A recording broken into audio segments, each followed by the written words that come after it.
আসসালামু আলাইকুম।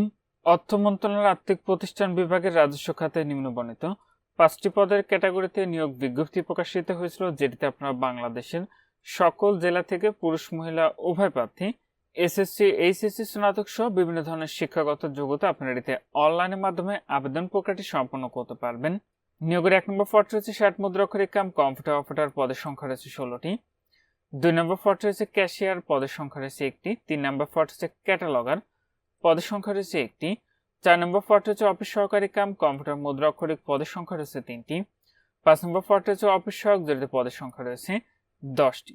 আবেদনের ক্ষেত্রে আপনাদের যে সকল প্রার্থীর বয়স 1 মে 2026 খ্রিস্টাব্দ তারিখে সর্বনিম্ন 18 বছর এবং সর্বোচ্চ 32 বছরের মধ্যে রয়েছে, সে সকল প্রার্থীরা এতে আবেদনটি করতে পারবেন। তো এটির আবেদন প্রক্রিয়াটি আপনি এখানে যে ওয়েবসাইটের ঠিকানাটি দেখতে পাচ্ছেন, এখান থেকে অনলাইনের মাধ্যমে সম্পন্ন করতে হবে। আবেদনটি ইতিমধ্যে 14 মে 2026 খ্রিস্টাব্দ তারিখ সকাল 10টা থেকে শুরু হয়েছে।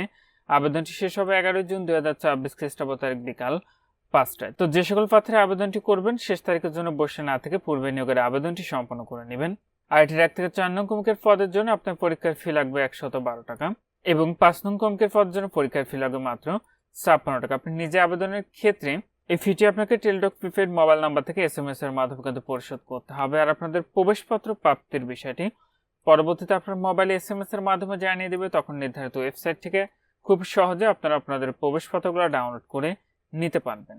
তো নিয়োগের 1 নম্বর পদে আবেদনে আপনাদের শিক্ষাগত যোগ্যতা এবং অভিজ্ঞতা লাগবে কোনো শিক্ষিত বিশ্ববিদ্যালয় হতে স্নাতক বা সমমানের ডিগ্রি, কম্পিউটার প্রশিক্ষণপ্রাপ্ত, ষাটলিপিতে সর্বানুগ গতি প্রতি মিনিটে ইংরেজিতে 70 শব্দ এবং বাংলায় 45 শব্দ, কম্পিউটার মধ্যে অক্ষর সর্বানুগ গতি প্রতি মিনিটে ইংরেজিতে 30 শব্দ এবং বাংলায় 25 শব্দ এবং কম্পিউটার ওয়ার্ড প্রসেসিং সহ ইমেল ও ফ্যাক্স পরিচালনার দক্ষতা অভিজ্ঞতা থাকতে হবে।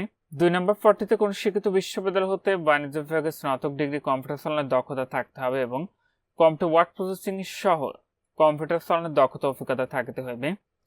3 নম্বর পদটিতে কোনো শিক্ষিত বিশ্ববিদ্যালয় হতে দ্বিতীয় শ্রেণী বা সমমানের GPA-তে স্নাতক বা সমমানের ডিগ্রি, কোনো স্বীকৃত প্রতিষ্ঠান হতে গ্রন্থাগার ও তথ্য বিজ্ঞানের ডিপ্লোমা, কম্পিউটার MS অফিসে কাজ করার দক্ষতা এবং কম্পিউটার মুদ্রাক্ষরে প্রতি মিনিটে ইংরেজিতে 20 শব্দ এবং বাংলায় 20 শব্দের গতি থাকতে হবে। 4 নম্বর পদটিতে কোনো স্বীকৃত বোর্ড হতে উচ্চ মাধ্যমিক সার্টিফিকেট মানে HSC অথবা সমান পরীক্ষা উত্তীর্ণ, কম্পিউটার প্রশিক্ষণপ্রাপ্ত, কম্পিউটার মুদ্রাক্ষরের সর্বানুগ গতি প্রতি মিনিটে ইংরেজিতে 20 শব্দ, বাংলায় 20 শব্দ এবং কম্পিউটার ওয়ার্ড প্রসেসিং সহ ইমেল ও ফ্যাক্স পরিচালনার দক্ষতা অভিজ্ঞতা থাকতে হবে। 5 নম্বর পদটিতে আপনার SSC অথবা সমান পাশে আবেদনটি করতে পারবেন। তো এখানে এই ছিল অর্থ মন্ত্রণালয়ের আর্থিক প্রতিষ্ঠান বিভাগের নিয়োগ বিজ্ঞপ্তি। আজকের ভিডিওটি এ পর্যন্ত। ভালো থাকুন, সুস্থ থাকুন, নিরাপদে থাকুন। আল্লাহ হাফেজ।